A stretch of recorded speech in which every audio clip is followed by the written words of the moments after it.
بسم اللہ الرحمن الرحیم۔ السلام علیکم۔ ناول ایکس آفیشیل میں خوش آمدید۔ ناول جو بکھروں میں سہارا تو از میرب حیات کی قسط نمبر 18 لے کر حاضر ہوئی ہوں۔ امید کرتے ہیں آپ کو پسند آئے گی۔ ویڈیو شروع کرنے سے پہلے اگر آپ میرے چینل پر نئے ہیں تو کائنڈلی چینل کو سبسکرائب کریں، بیل نوٹیفیکیشن کو آن کر لیں تاکہ ہر آنے والی نئی ویڈیو آپ تک بآسانی پہنچ سکے۔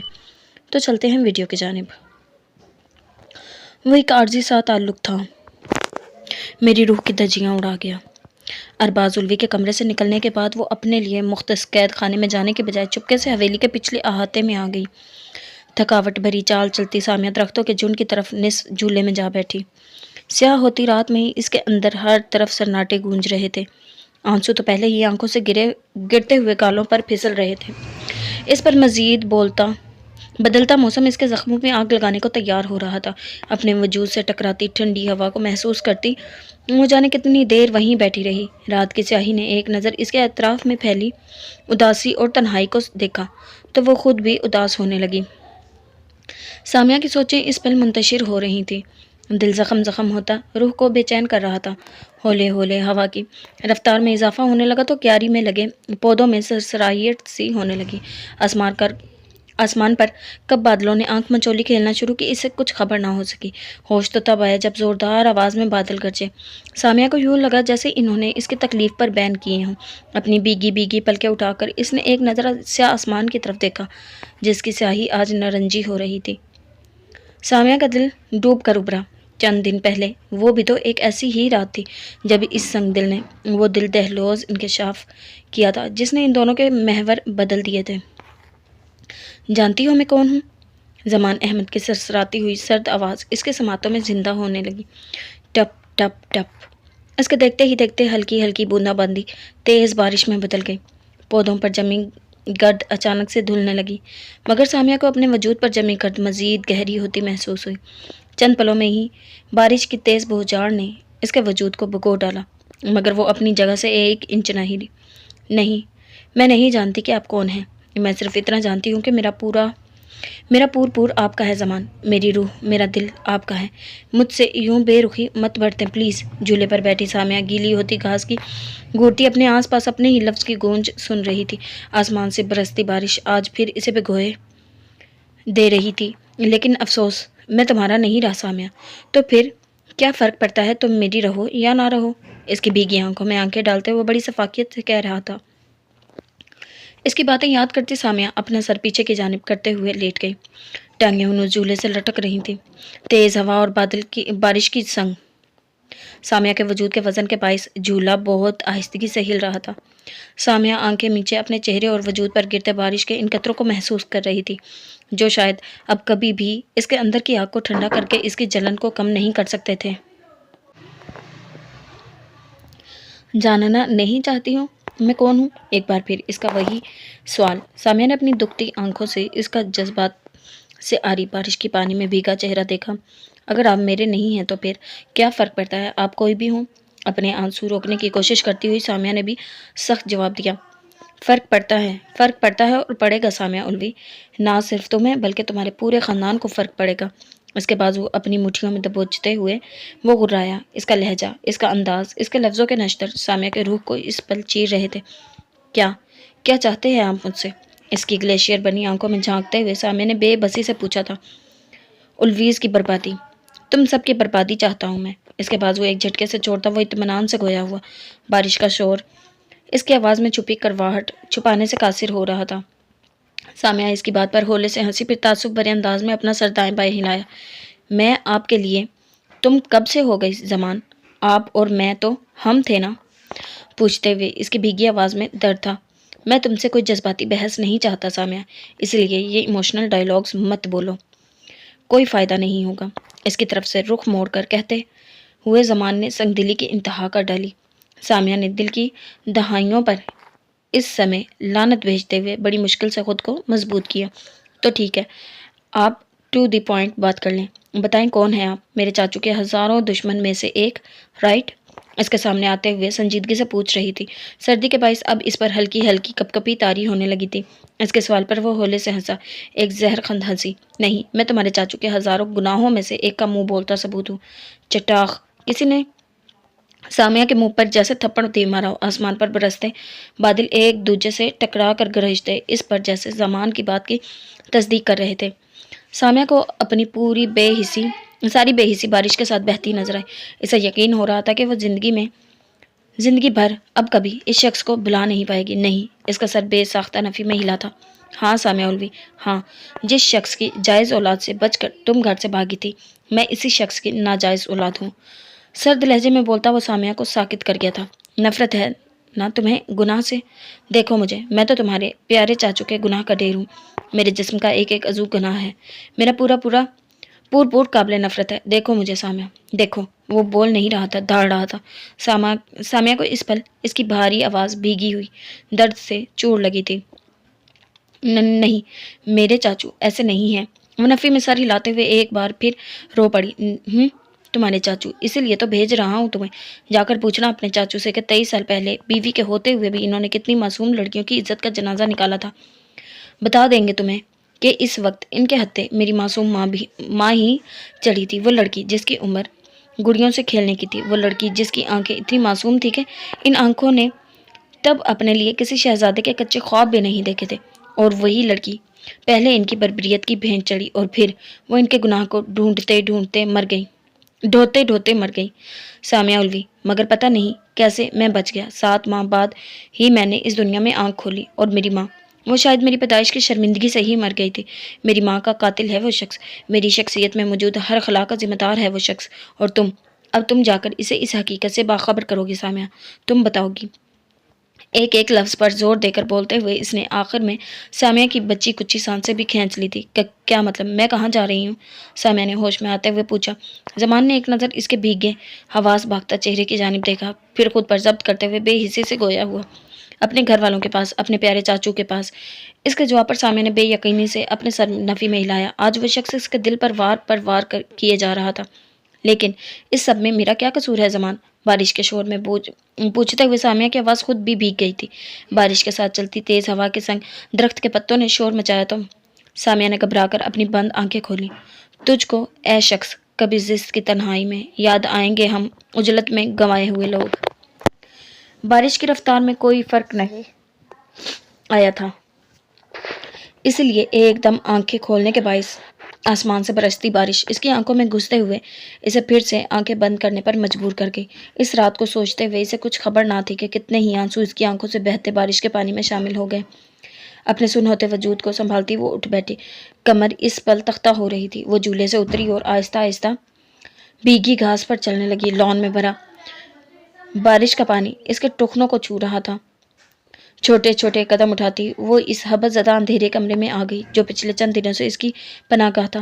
زمین پر بچھے چٹائی پر گرنے کے انداز میں لیٹتے اس نے زندگی میں پہلی بار اپنے لیے موت کی دعا مانگی۔ پاس رکھا تہہ شدہ کمبل اپنے اوپر لیتے ہوئے اس نے آنکھیں موند لی۔ وہی ہوا نا، کہا تھا نا کہ عہد الفت سمجھ کے باندھو، نبھا سکو گے، مجھے سمے کی تمازتوں سے بچا سکو گے، بہت کہا تھا۔ صباحتوں میں بہل نہ جانا، مجھے گرا کے سنبھل نہ جانا، بدلتی رت میں بدل نہ جانا، بہت کہا تھا۔ بہل گئے نا، کہا نہیں تھا سنبھل گئے نا، وہی ہوا نا، بدل گئے نا۔ آسمان سے چڑھتی سیاہی صبح کا پیغام لا رہی تھی۔ دور کہیں افق پر پھیلی سورج کی دھیمی کرنیں آہستہ آہستہ دن کا اجالا لے کر آنے والی تھی۔ بند کمرے میں اس پل نائٹ بلب کی دھیمی روشنی پھیلی ہوئی تھی، پرسکون سا سما پیدا کیے ہوئے تھی۔ گلاس ونڈو پر گرے بھاری پردے آسمان پر پھوٹتی دھیمی روشنی کو اس کمرے کے اندر آنے سے روکے ہوئے تھے۔ وہ کشن میں منہ دیے گہری نیند میں تھا جب کسی عجیب سے احساس تلے اس کی نیند میں خلل پیدا ہوا تھا۔ وہ ذرا سا کسمسایا، پھر کروٹ لے کر دوبارہ سونے کی کوشش کرنے لگا۔ مان اس کے حواس اچانک بیدار ہوئے۔ بند آنکھوں سمیت اسے احساس ہوا کہ وہ اس پل بستر پر اکیلا ہے۔ زگم نے پوری آنکھیں کھول کر اپنی دائیں جانب دیکھا، وہ نہیں تھی۔ اس نے ذرا سی نظریں گھما کر واش روم کے ادھ کھلے دروازے کی طرف دیکھا۔ اندر سے پانی گرنے کی آوازیں آ رہی تھی۔ وہ پرسکون سا ہو کر دوبارہ آنکھیں موند گیا، مگر تھوڑی ہی دیر میں اس کا سکون اڑن چھو ہو گیا جب اس سے واش روم میں سے کچھ گرنے کی آواز آئی۔ وہ فوراً بیڈ سے اٹھا، واش روم کے دروازے کی طرف قریب آیا۔ نشال، آر یو اوکے؟ میں اندر آؤں کیا؟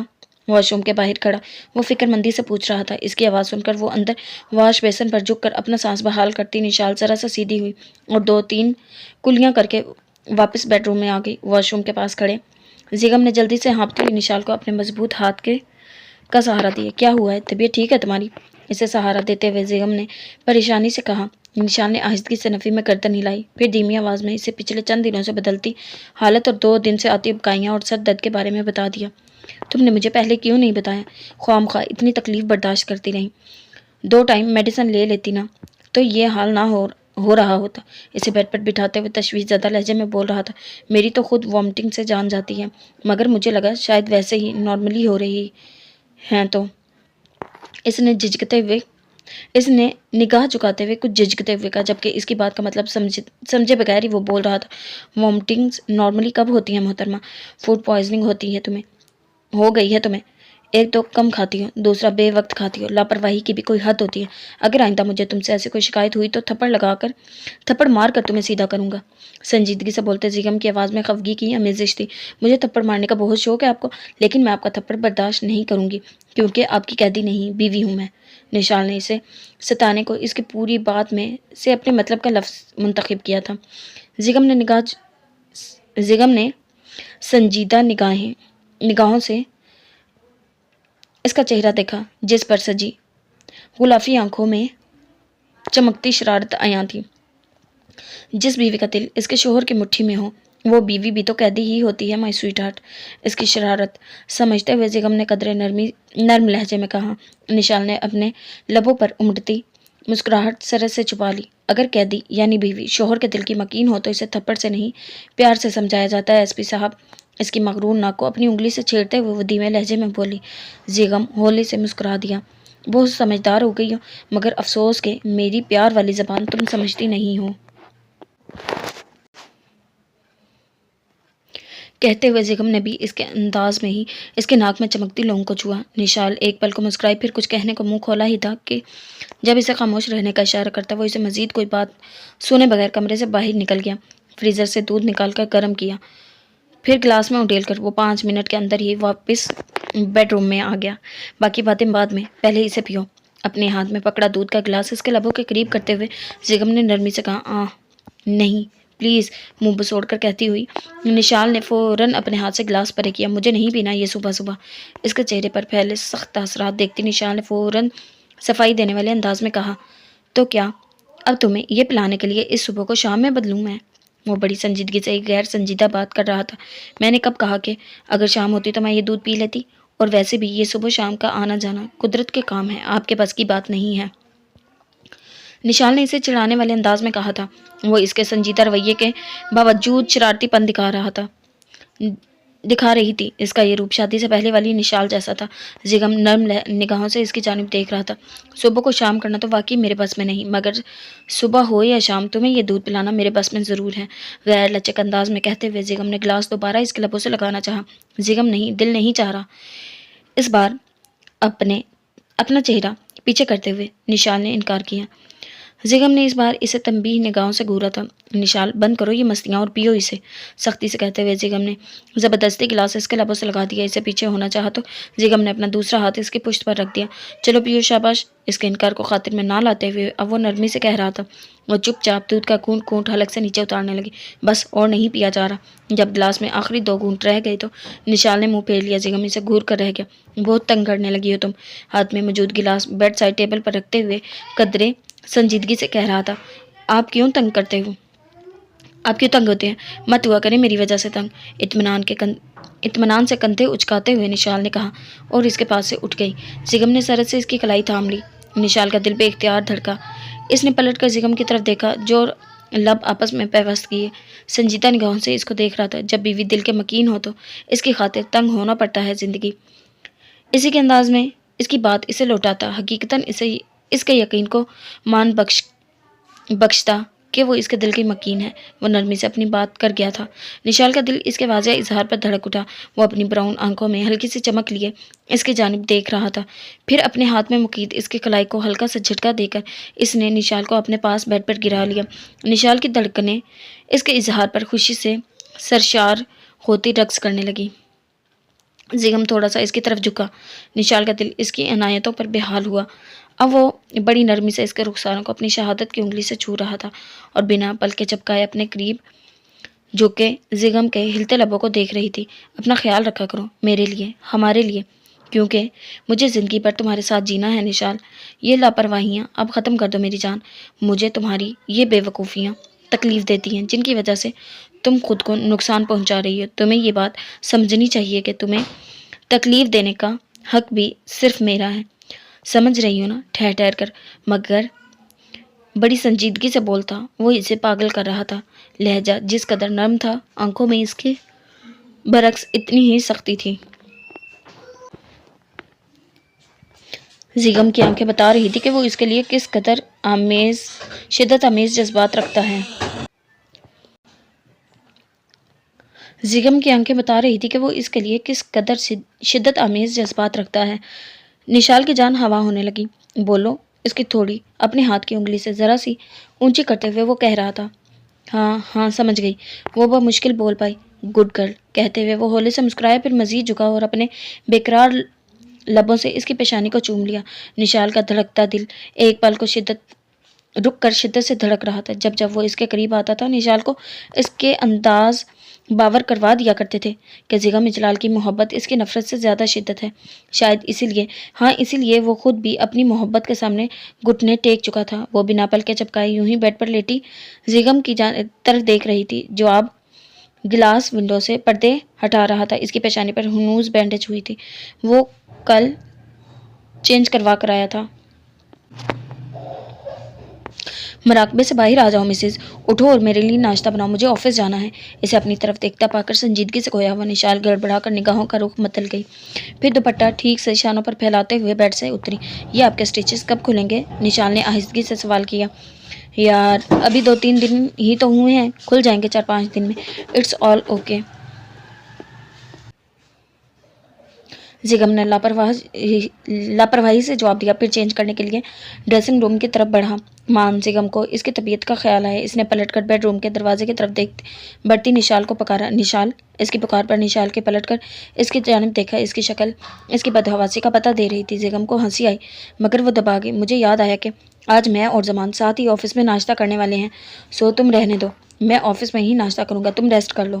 زیغم نے کچھ جھوٹ سچ کی آمیزش کر کے اسے ناشتہ بنانے سے روک دیا۔ نشال نے ایک نظر اس کی جانب دیکھا جو اپنی بات کہہ کر ڈریسنگ روم میں جا گھسا تھا، پھر لبوں پر زبان پھیرتی وہ واپس بیڈ پر آ بیٹھی۔ تھوڑی دیر بعد وہ یونیفارم پہن کر واپس بیڈ روم میں آ گیا تھا۔ ڈریسنگ ٹیبل کے سامنے کھڑے ہو کر معمول کے مطابق وہ کلائی میں رسٹ واچ باندھ رہا تھا۔ نشال خاموش نگاہوں سے اس کی تیاری دیکھتی رہی۔ سائڈ ٹیبل کی ڈرار سے ریوالور نکال کر پشت پر لگائی تھی۔ وائلٹ پینٹ کی جیب میں رکھ کر موبائل ہاتھ میں پکڑ لیا۔ بالوں میں ہلکا سا ہاتھ چلا کر وہ جانے کے لیے پلٹا۔ نشال کے دل میں جانے کیا آئی کہ وہ اٹھ آئی اور اس کے شانے پر ہاتھ رکھتے ہوئے اس کے سامنے آ گئی۔ زیغم نے سوالیہ نگاہوں سے اس کی جانب دیکھا۔ آج آپ نے پرفیوم سپرے نہیں کیا؟ اس کی شرٹ کا کالر ٹھیک کرتے ہوئے وہ نرمی سے کہہ رہی تھی۔ اس کی بات پر زیغم کے ہونٹوں پر ایک جاندار مسکراہٹ اپنی جب دکھلا کر غائب ہوگی۔ تم کر دو۔ پینٹ کی پاکٹس میں ہاتھ پھنسا کر کہتا وہ بڑی شرافت کا مظاہرہ کر رہا تھا۔ نشال ہولے سے مسکرائی، پھر پلٹی، جھک کر ڈریسنگ ٹیبل پر رکھی اس کی مخصوص پرفیوم کی شیشی اٹھائی اور واپس اس کی طرف مڑی، پھر اپنی مسکراہٹ چھپا کر اس کی شرٹ پر پرفیوم سپرے کرنے لگی۔ زیغم اس کا جھکا چہرہ اپنی نگاہوں کے حصار میں لیے اسے دیکھ رہا تھا کہ اچانک نشال نے اپنا چہرہ اونچا کیا اور اس کے کان کے قریب پرفیوم سپرے کیا۔ زیغم نے چہرے کا رخ تھوڑا سا موڑتے ہوئے سرد سے اس کے ہاتھ سے پرفیوم کی شیشی جھپٹ لی اور دوسرے ہاتھ سے اس کی کلائی ذرا سی مروڑ کر اس کے پشت سے لگائی۔ کیا مسئلہ ہے تمہارے ساتھ؟ اس کی آنکھوں میں دیکھتے ہوئے کچھ ناگواری سے پوچھ رہا تھا۔ نشال کی آنکھوں میں چمکتی شرارت بڑھنے لگی۔ آپ کو تنگ کرنے کا دل چاہ رہا ہے اور کیا؟ لاپرواہی سے بولتی وہ اترائی۔ زیغم کی گہری نگاہوں نے اس کے گلابی گالوں اور ہونٹوں پر سجی مسکراہٹ کو دیکھا۔ میرے دل کو مجبور مت کرو کہ میں تمہیں تنگ کروں، ورنہ پھر معنی خیزی سے کہتے ہوئے زیغم نے اپنی بات ادھوری چھوڑتے ہوئے نچلا لب دانتوں میں دبا لیا۔ نشال بھدک کر اس سے دور ہوئی۔ زیغم سرد سے مڑتے ہوئے اپنی ہنسی دبا گیا، پھر مضبوط قدم اٹھاتا وہاں سے نکلتا چلا گیا۔ 3 بجے کے قریب تیار رہنا، ڈاکٹر کے پاس چلیں گے، اور ہاں تھوڑی دیر میں ناشتہ کر لینا لازمی۔ وہ جانے سے پہلے اسے تاکید کرنا نہیں بھولا تھا۔ نشال مسکراتے ہوئے بیڈ پر لیٹ گئی۔ اس کے لبوں پر سجی مسکراہٹ بتا رہی تھی کہ وہ پہلے سے ہی جانتی ہے کہ اس کے ساتھ کیا مسئلہ ہے۔ وہ ناشتہ کر کے کچھ دیر آغا جان کے پاس ہی بیٹھی رہی۔ زرگام کالج جا چکا تھا، جبکہ شازمہ بیگم محمد بھی کے ساتھ لان میں کھڑی مالی کو آج کام پر لگائے ہوئے تھی۔ وہ ان کے اشاروں پر پودوں کی کاٹ چھانٹ کر رہا تھا۔ اب آپ اپنی بکس کے ساتھ انجوائے کریں، میں ذرا کچن دیکھ لوں، ورنہ نوری خالہ ملازمہ تو اوپر اوپر کی چک کر چلی جاتی ہیں۔ وہ آغا جان کو مخاطب کرتی ان کے پاس سے اٹھ کھڑی ہوئی۔ انہوں نے مسکراتے ہوئے اس بات میں ساری لائے وہ ان کے کمرے سے نکل آئی جب سے ملیہ فاروقی ہاؤس سے رخصت ہو کر گئی تھی۔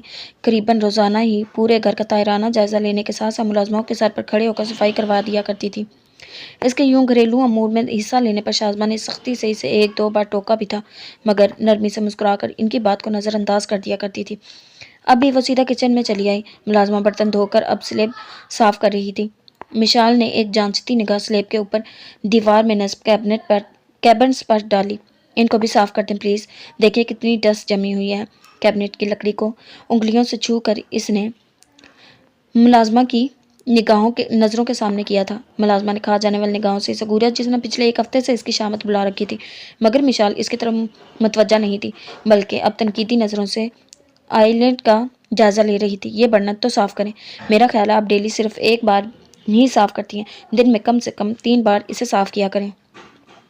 اسے کیبنٹ صاف کرتا دیکھ مشال نے ایک نیا حکم نامہ جاری کیا۔ نوری نامی ملازمہ نے اسے دل ہی دل میں کوسا تھا۔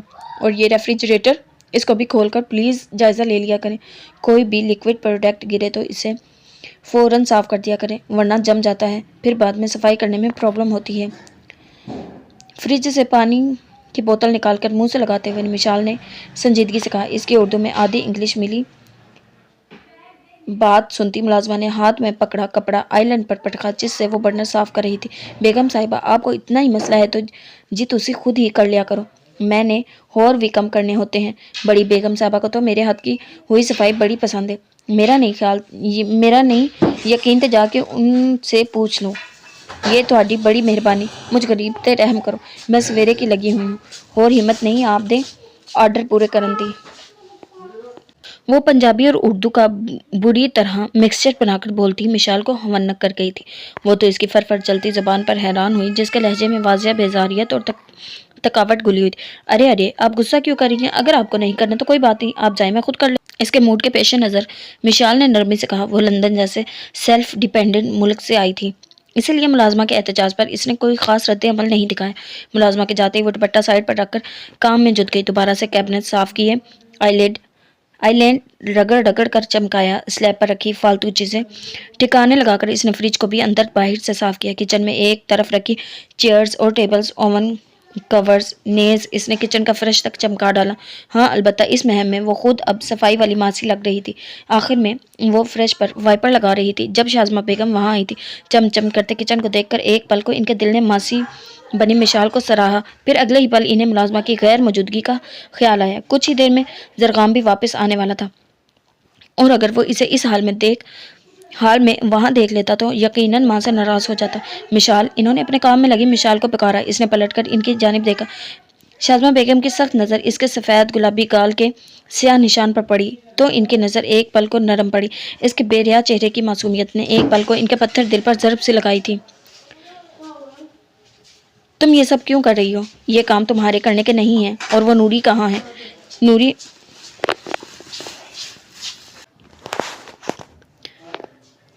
یہ کام تمہارے کرنے کے نہیں ہیں، اور وہ نوری کہاں ہے؟ نوری، اسے مخاطب کرتے ہوئے انہوں نے آخر میں باہر کی طرف دیکھتے ہوئے نوری کو پکارا۔ اسے مت بلائیں آنٹی، وہ بیچاری تھک گئی تھی، اسی لیے میں نے سوچا میں ہی کر لیتی ہوں۔ لبوں پر نرم مسکراہٹ سجاتے ہوئے اس نے انہیں جواب دیا۔ اس گھر میں یقیناً شازمہ بیگم ہی وہ واحد شخصیت تھی جن سے بات کرتے ہوئے وہ ضرور مسکرایا کرتی تھی۔ اگر وہ تھکی ہوئی تھی تو اس کا مطلب یہ تو نہیں کہ تم ان فضول کاموں میں خود کو تھکاؤ۔ اپنی نئی شادی ہوئی ہے، تمہارا کام خود کو سجا سورا کر رکھنا ہے، نہ کہ گھر کی صفائیاں کرنا۔ شازمہ بیگم نے اسے گرکنے والے انداز میں کہا۔ وہ گڑبڑا گئی۔ آنٹی میں تو بس، وہ بولتی چپ کر گئی۔ آگے سے بحث مت کرو مشال، اپنے کمرے میں جاؤ اور اپنا حلیہ درست کرو، زرغام آنے ہی والا ہے، تمہیں ایسے دیکھے گا تو اسے برا لگے گا، شوہر ہے تمہارا، اس کے سامنے خود کو ذرا سنوار کر رکھا کرو۔ اس بار انہوں نے اسے قدرے نرم لہجے میں تنبیہ کی۔ وہ جی اچھا کہہ کر گردن جھکا گئے۔ جی بڑی بیگم، آپ نے بلایا؟ نوری کی آواز پر مشال نے سر اٹھا کر اس کی جانب دیکھا۔ ہاں ادھر آؤ ذرا تم۔ کڑے تیور لیے وہ اس کی طرف متوجہ ہو گئی، لیکن مشال کو وہیں استاد دیکھ دوبارہ اسے مخاطب کرنے پر مجبور ہوئی، اور تم کیوں کھڑی ہو ابھی تک؟ یہ وائپر اسے دو اور جاؤ اپنے کمرے میں۔ مشال کی طرف پلٹ کر کہتی شازمہ بیگم نے اسے نوری کو وائپر دینے کا کہا، جسے نوری نے خود آگے بڑھ کر اس کے ہاتھ سے لے لیا۔ مشال اپنا دوپٹہ شانوں پر ڈالتے ہوئے وہاں سے چلی گئی، جبکہ پیچھے وہ نوری کی کلاس لینے لگی۔ کیا کہا تھا تم نے مشال سے؟ کون سے کاموں نے تمہیں تکا ڈالا ہے؟ وہ سنجیدگی سے اسے مخاطب ہوئی۔ نوری جو پہلے دن سے ہی مشال اور ان کے درمیان کھنچاؤ محسوس کر رہی تھی، اسی بات کا فائدہ اٹھاتے ہوئے اس نے آج مشال کے سامنے بہانہ بھی بنا لیا تھا، مگر جانتی نہ تھی شازمہ بیگم اس کی یوں کلاس لے لیں گی، سو فوراً کھکیائی۔ بیگم صاحب، میں نے کی کہنا ہے جی؟ وہ تو چھوٹی بیگم کو خود ہی میرے ہاتھ کی صفائی پسند نہیں آ رہی تھی، تو میں کیا جی؟ آج آپ مجھے کر کے دکھا دیں، کل سے میں صحیح کر لوں گی۔ فاروقی ہاؤس کے مکینوں سے بات کرتے ہوئے وہ اردو بولنے کے چکر میں اپنی پنجابی کی بھی ٹانگیں توڑ دیا کرتی تھی۔ کیوں، تم تنخواہ کس بات کی لے رہی ہو؟ اگر تمہیں کام سیکھنا ہی تھا تو مجھے پہلے بتا دیتی، میں کسی صحیح کام کرنے والی کو رکھ لیتی۔ آئی بڑی سیکھنے والی، غصے سے بولتی وہ آخر میں بڑبڑائی۔ نوری سر جھکائے الٹے سیدھے منہ بنا رہی تھی۔ اور خبردار، جو آئندہ کبھی تم نے میری بہو کے سامنے کام کرنے کے معاملے میں کوئی ڈرامہ کیا تو اسی دن فارغ کر دوں گی تمہیں، پھر سیکھتی رہنا کام۔ وہ ناگواری سے کہتی کچن سے نکل گئی۔ پیچھے نوری نے اپنی نوکری بچ جانے پر خدا کا شکر ادا کیا، پھر منہ بناتے ہوئے وائپر لگانے لگی۔ وہ زرغام اور ملیحہ کی شادی کے دنوں میں ہی فاروقی ہاؤس آئی تھی۔ شازمہ بیگم کی عادت سے ٹھیک طرح سے واقف نہیں تھی، اسی لیے ایسی غلطی کر بیٹھی تھی۔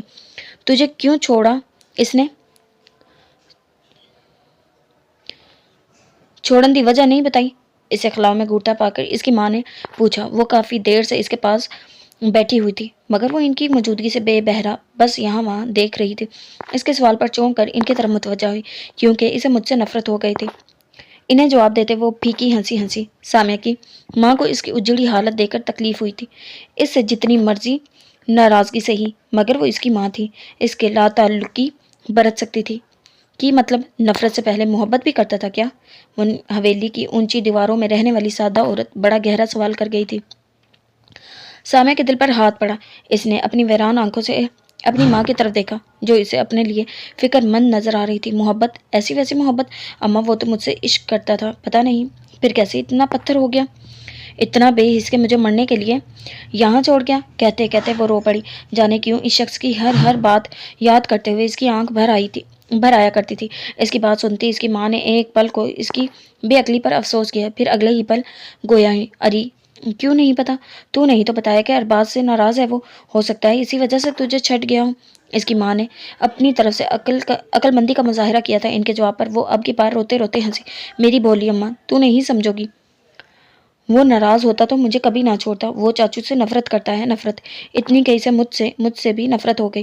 وہ چاچو سے متعلقہ کسی چیز کو اپنی آنکھوں کے سامنے نہیں دیکھنا چاہتا، گجا ایک جیتی جاگتی انسان کو۔ نہیں اماں، نہیں، وہ مجھے اپنے سامنے برداشت نہیں کر سکتا، نفرت کرتا ہے وہ مجھ سے۔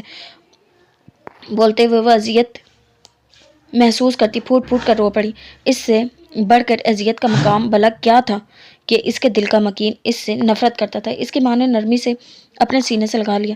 جھوٹ بولا ہے اس نے، نفرت نہیں کرتا وہ تجھ سے۔ اگر جے نفرت ہی کرنی ہوتی تو وہ خود سے کرتا نفرت، کیونکہ ارباز سے متعلقہ فرد تو وہ خود بھی ہے۔ سامیہ، اس نے تجھے یہاں کسی اور مقصد کے لیے چھوڑا ہے میری دی، تو فکر نہ کر، اگر اسے واقعی تیرے سے محبت ہوئی تو تجھے لینے ضرور واپس آئے گا۔ اس کا سر تھپکتے ہوئے وہ نرمی سے کہہ رہی تھی۔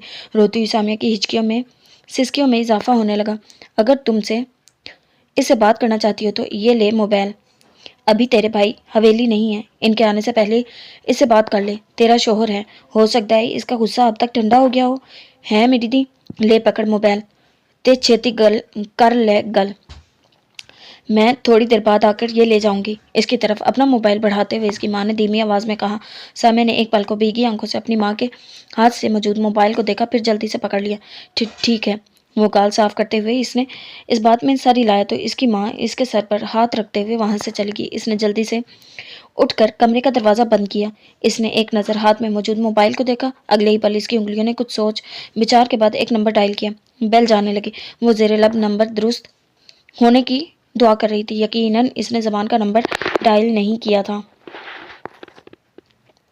جو میرے ضبط کا شیرازہ منتشر کر دے۔ وقت کے ستم کو ابھی وہ ادا نہیں آئی۔ گاڑی کے اسٹیئرنگ پر سختی سے اپنے ہاتھ جماتے وہ بڑے ضبط سے گاڑی ڈرائیو کر رہا تھا۔ آسمان کے سینے پر چمکتے سورج کے آب و تاب میں ہوتی کمی دوپہر ڈھلنے کی نشاندہی کر رہی تھی۔ پرندے یہاں سے وہاں اپنے پر پھیلا رہے تھے۔ رزق چگنے کے بعد اب شاید اپنے گھر کو لوٹنے کی تیاری کر رہے تھے۔ وہ لب بینچے اپنے پہلو میں بیٹھی نشال کے وجود سے یکسر بیگانگی ظاہر کر رہا تھا۔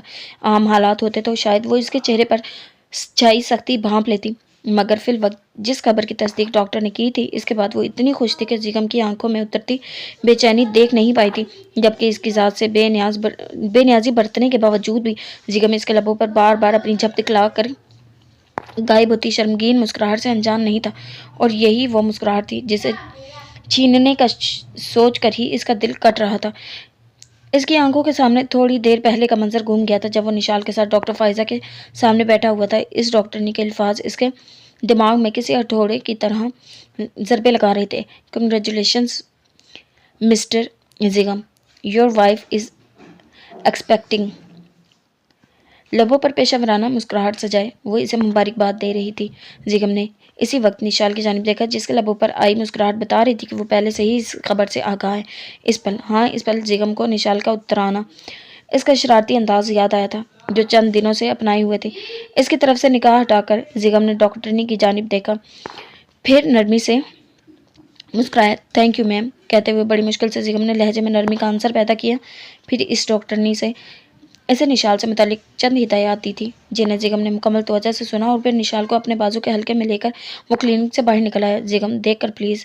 نشال کی بدحواس آواز پر وہ ہوش میں آیا تھا اور بروقت اسٹیئرنگ گھما کر گاڑی کی ڈائریکشن درست کی۔ گاڑی کی سپیڈ ہلکی کرتے ہوئے اس نے اپنی جلتی ہوئی آنکھوں کو اپنی کلائی سے مسلا۔ اس بار نشال اس کی طرف متوجہ ہوئی۔ کیا ہوا زیگم؟ ہاں آپ ٹھیک ہیں؟ اس کا سرخ چہرہ دیکھتے ہوئے نشال نے پریشانی سے پوچھا۔ وہ چپ چاپ ڈرائیو کر رہا تھا۔ زیگم کی براؤن آنکھوں میں دھند سی اترنے لگی تو اس نے فوراً گاڑی کو بریکس لگا کر گاڑی روک دی، پھر بنا اس کی طرف دیکھے گاڑی سے باہر نکل آیا۔ اسے شدت سے احساس ہوا کہ اس کی آنکھوں میں اترتی دھند براؤن آنکھوں میں آتی نمی کے باعث تھی۔ اس نے ایک پل کو آنکھیں میچ کر چہرے کا رخ آسمان کی طرف کیا، مٹھیاں بھیج کر خود کو کمپوز کرنا چاہا۔ وہ اپنی آنکھوں کا پانی گال پر بکھرنے نہیں دینا چاہتا تھا۔ اسے دیکھتی نشال خود بھی گاڑی سے باہر نکل کر اس کے سامنے آئی۔ زیگم کیا ہوا ہے؟ آپ ٹھیک تو ہیں؟ اس کے شانے پر ہاتھ رکھ کر پوچھتے ہوئے نشال نے جیسے اسے اپنی موجودگی کا احساس دلایا تھا۔ اس کے نرم ہاتھ کے گرم لمس پر زیگم نے ایک گہرا سانس لیتے ہوئے اپنی آنکھیں کھولی اور اس کی جانب دیکھا۔ زیگم کی لال انگارہ آنکھیں دیکھ کر نشال کا دل دھڑک اٹھا۔ گاڑی سے باہر کیوں آئی تم؟ پوچھتے ہوئے اس کی آواز میں نرمی تھی۔ اس کے چہرے پر چھائے سخت تاثرات کے برعکس اس کا لہجہ شیریں تھا۔ نشال کو اس پل وہ بکھرا ہوا لگا۔ آپ کی وجہ سے آئی ہوں، کیا ہوا ہے آپ کو؟ وہ فکر مندانہ آواز میں پوچھ رہی تھی۔ ہاں، وہ گاڑی میں گھٹن کا احساس ہو رہا تھا تو بس سانس لینے کے لیے باہر نکل آئے۔ اٹس فائن ناؤ، چلو آؤ بیٹھو، دھیمے لہجے میں کہتے ہوئے زیگم نے اسے واپس گاڑی میں بیٹھنے کا اشارہ کیا۔ وہ الجھی سی واپس جا بیٹھی۔ زیگم نے بھی فرنٹ سیٹ سنبھال کر گاڑی سٹارٹ کر دی۔ باقی سارے راستے وہ یہ سوچ کر خاموش رہی کہ گھر جا کر اسے پوچھ لے گی، مگر وہ اسے فلیٹ کے دروازے چھوڑ کر ہی واپس پلٹ گیا۔ پارکنگ ایریا سے اپنی گاڑی نکال کر وہ واپس اپنے آفس آ گیا تھا۔ چیئر پر بیٹھنے کی بجائے وہ بے چینی سے یہاں وہاں چکر کاٹنے لگا۔ روح کی بے چینیاں اور دل کی بہن عروج پر تھے۔ وہ جو فیصلہ اس نے ایک پل میں کر لیا تھا، اسے اب اس فیصلے پر قائم بھی تو رہنا تھا۔ نشال کی تکلیف کا سوچ سوچ کر ہی وہ پریشان ہو رہا تھا جب اس کے موبائل پر رنگ ہوئی تھی۔ وہ اگنور کرتے ہوئے اپنی چیئر پر جا بیٹھا، کیونکہ فی الوقت وہ کسی سے کوئی بات نہیں کرنا چاہتا تھا۔ مسلسل بجتا موبائل اس کی سوچوں کو منتشر کر رہا تھا۔ اس نے جی بھر کر بیزار ہوتے ہوئے موبائل پاکٹ سے نکال کر نگاہ کے سامنے کیا۔ ارادہ موبائل کاٹنے کا تھا، مگر کال ڈکلائن کرنے کی بجائے اس سے ریسیو ہو گئی۔ شاید دوسری جانب موجود سامیہ کی دعائیں رنگ لے آئی تھیں۔ ہیلو زیگم بھائی، کیا میں زیگم اجلال سے بات کر رہی ہوں؟ فون کے اسپیکر سے ابھرتی نسوانی آواز سن کر وہ کال ڈسکنیکٹ کرتے کرتے رہ گیا۔ اس نے فوراً فون کان سے لگایا۔ ہیلو زیگم بھائی، بھیگی ہوئی نسوانی آواز جس میں دم توڑتی امید وہ بخوبی محسوس کر سکتا تھا۔ یس زیگم اجلال اسپیکنگ، آپ کون؟ زیگم نے فوراً جواب دیا۔ جانے وہ کون تھی اور کس تکلیف میں تھی؟ میں سامیہ بات کر رہی ہوں۔ سامیہ کا نام سن کر وہ ٹیک چھوڑ کر سیدھا ہو گیا۔ Samiya are you okay? آپ رو کیوں رہی ہیں؟ زمان نے کچھ کہا ہے؟ وہ قدرے فکر مندانہ انداز میں پوچھ رہا تھا۔ وہ تو مجھے کب کا چھوڑ چکے ہیں۔ زیگم بھائی آپ پلیز میری مدد کریں، میں یہاں۔ وہ آہستہ آہستہ سب بتاتی چلی گئی۔